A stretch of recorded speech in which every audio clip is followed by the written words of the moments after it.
What is the meaning of the word maintenance?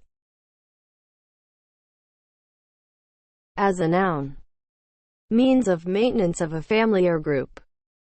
The unauthorized interference in a legal action by a person having no interest in it, as by helping one party with money or otherwise to continue the action, so as to obstruct justice or promote unnecessary litigation or unsettle the peace of the community. Examples of use. Unlike champerty, criminal maintenance does not necessarily involve personal profit.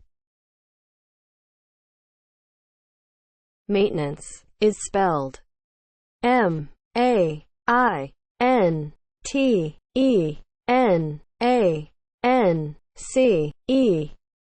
Maintenance